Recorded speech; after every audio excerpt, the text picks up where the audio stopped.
also. He's making his 7th speech in the CC manual, so he's well on his way to an award. He was our most recent past president and was roasted and took it all very well. And he's currently serving again as treasurer. The assignment that he's fulfilling tonight is to research his topic. The speech length is 5 to 7 minutes.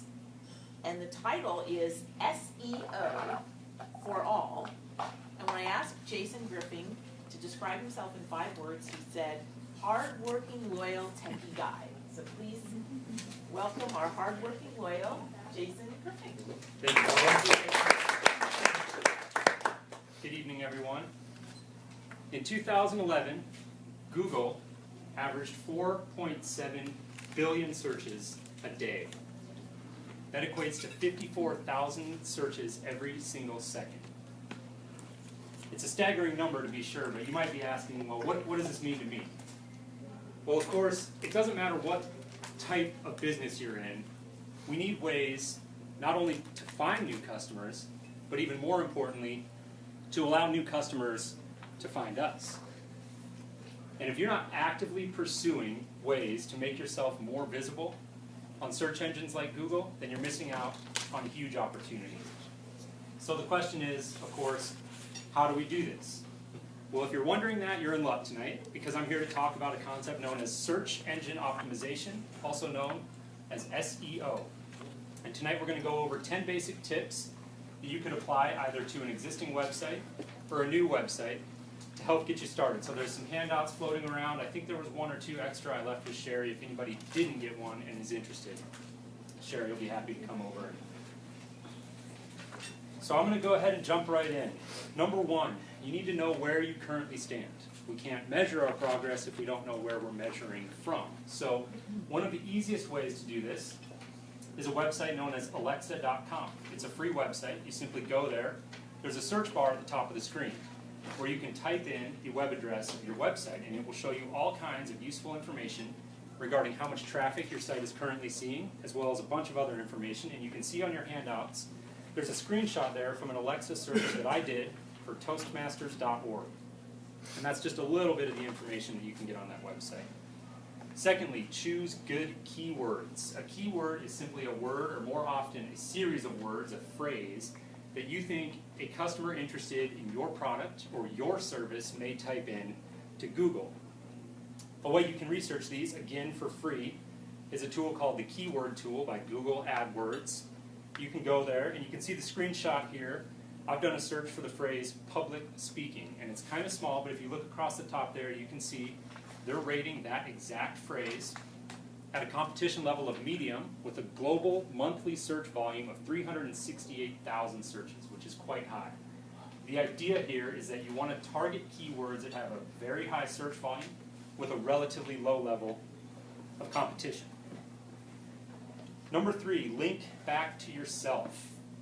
What does this mean? Well, on your web page, you're going to have a series of pages. Perhaps you even have a blog on your website, so you're going to have a number of blog posts as well.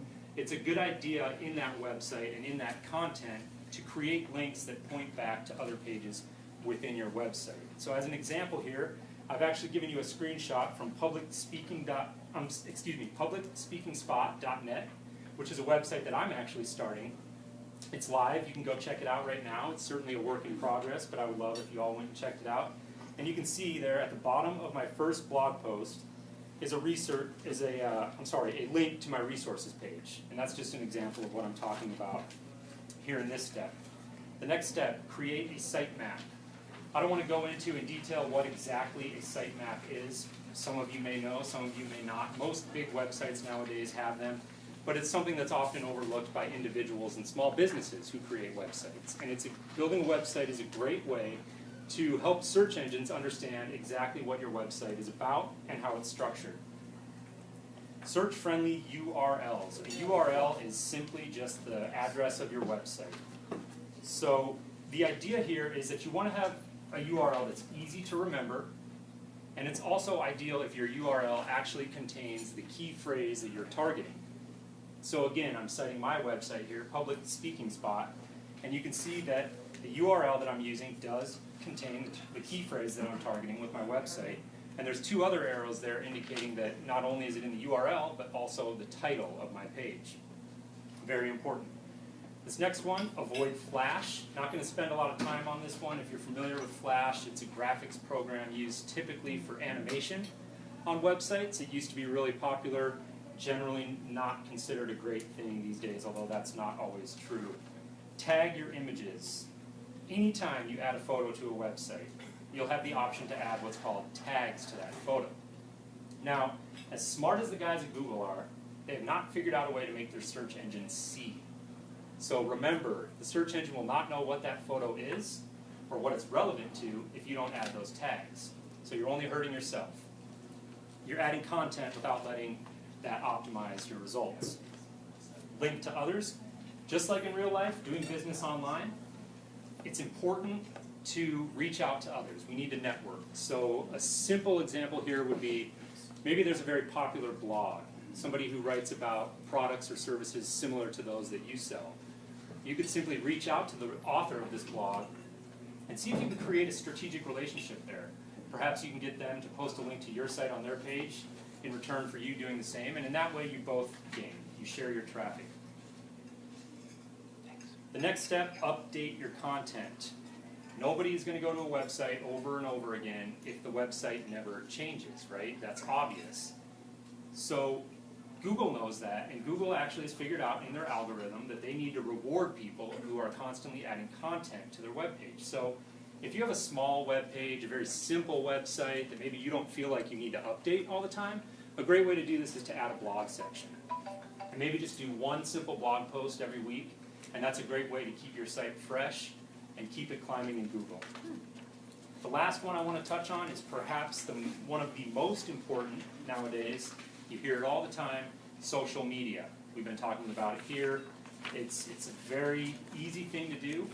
Facebook, LinkedIn, Google+, Twitter, YouTube. These are all examples of sites that you can set up an account for your company for free. And they're very effective at allowing your website to climb in the ranks of Google. And as an example of this, actually in preparing for this speech, I came across an interesting thing.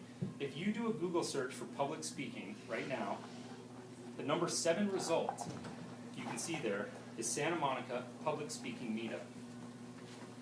Now, obviously as a club, we haven't been doing a lot of SEO here, but you can see if you click on that link, the screenshot below there we are, we're right there.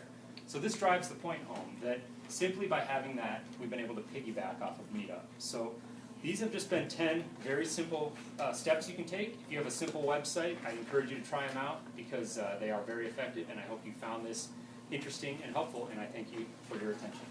Good night.